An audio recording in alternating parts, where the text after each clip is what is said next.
Welcome to Hometown Happenings. I'm Carol McCarthy here at Pelican River Watershed District with Jamie Omberg, and we are talking rain barrels today. And Jamie is going to talk a little bit about how to make your own rain barrel and an opportunity to actually make a rain barrel beautiful. Yes. We're also going to learn about the importance of rain barrels with the environment and such. And so Jamie, first off, let's talk a little bit about why would someone want to use a rain barrel?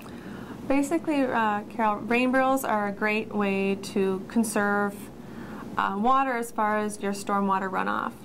It's going to help with erosion, it's going to save on your water bill. Basically what you do is you set one of these puppies underneath your downspout of your gutter, and you have the water from the roof drain into there. You can use it to water your lawns, wash your car, all that kind of stuff. So it's just a nice way to kind of use that water where it comes from and put it back into the earth and keep it where it falls. All right, so recycling that water that is so abundant sometimes in the summer. Right. All right, and okay, so what are some of the things that, you know, obviously you'll save on your water bill? Right, definitely save on the water bill.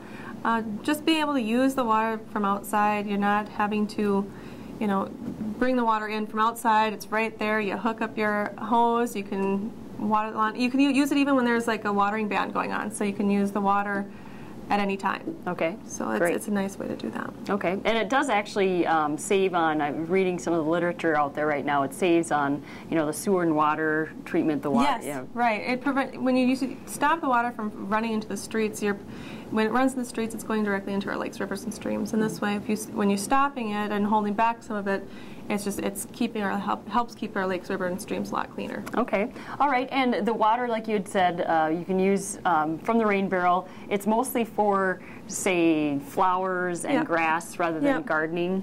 Right. I mean, you can still use it on your garden and stuff like that. And I mean, that's the water that's coming from the earth anyway. So it's not like you're going to be. It's actually better for it than any treated water. So. Okay. All right. And now, Jamie, I know that you had a project with some Rossman school kids on painting rain barrels, because it's always fun to make things more beautiful, as you can see the difference between the two rain Quite barrels. a difference, yes.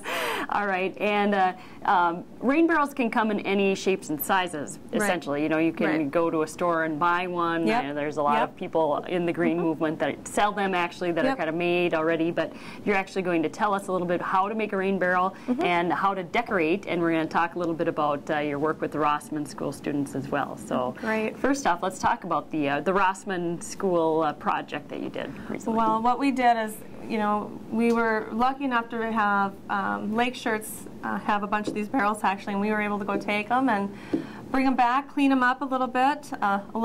You pressure wash them out, clean them up, and what we did is we put them together, attached a hose bib and overflow valve, as well as putting it's basically a shower drain that we use to cover the top is where you're going to hook it up. And we put together, primed them up. We used a plastic primer. So then once you use the plastic primer, you can use essentially any paint on the barrel then.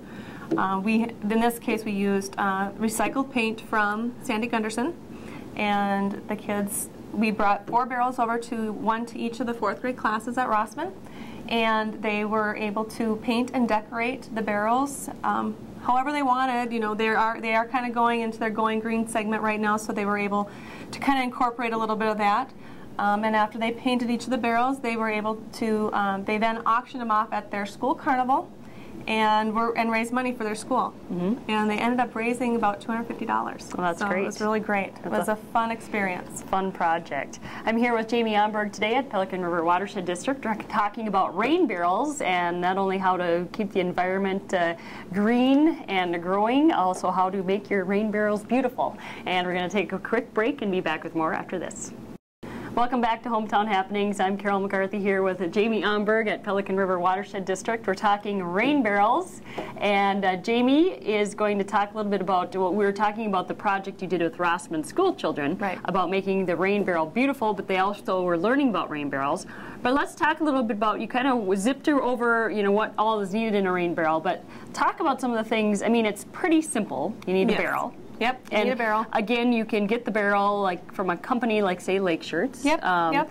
do you need to wash it out and do anything with it once you get it? Yes, it is important to wash it out and get it as clean as you can because you're going to be putting that water back into your lawns and stuff like that. So what we did is, yeah, we basically took the barrels in, we washed them up, and then you do need certain parts to then put the barrel together. And each of the parts here are, we've got, on top here is basically it's just a 6-inch shower drain cover. Okay. That's basically what we did. We cut the hole and screwed that on the top. And why is that there? It helps keep bugs out, leaves out, that kind of stuff. So it just helps keep everything pretty clean in there and keeps it from clogging. Okay. And then right here is an overflow valve, which, like it says, it's an overflow valve, so the water will fill up, and if it's full, it's going to spout out there, so then you're not going to burst the barrel. Otherwise, you can also hook up an additional barrel to that and connect several barrels and use it as much as you want. Okay, so, and then you have a little spout down here. And then the spout down here is, as you can see, it's just like a little faucet. You can use it to stick a watering can underneath there. You can hook up your hose to water your lawn. So that's what that is for there. Okay. So would you need to set this on top of something then too? Or typically, if you're going to use it, to fill with your watering cans, yeah, you'll probably want to lift it up a bit so you can get something underneath that. Okay. Otherwise, I mean, you can always have a shorter hose or have a hose connected to it if you wanted to as well. All right. Okay, so we've got a rain barrel, we've got these things, and if you get the rain barrel, say, donated to you, basically how much would you spend on it? Basically, to put a barrel together, I mean, if the barrel itself you're getting for free, you can probably put one together under 20 bucks. I mean, that's basically using your hardware, and if you get your paints from Sandy Gunderson, recycled paints, paints aren't going to cost you much. Yeah, so at the Household Hazardous Waste Facility, you can go in there. A great resource. And of course, you had your hand in making these beautiful. Yes, yes. My coworker Monica Zaki and I put this one together. This one is actually going to be given away at the Becker County Fair this year. Oh, okay, great, great. And you also have an opportunity if people are kind of liking what they see and want to make their own rain barrel, they can really get their hands into it. You have a special class you're offering this year. First weekend in June, from 9 to noon at the Lincoln Educational Center, I'll be hosting a class, and we're going to have, it's a limited class, we're going to have 15 barrels all prepped, put together and primed, ready for you, and it's a great opportunity to bring the family out, come and paint a barrel.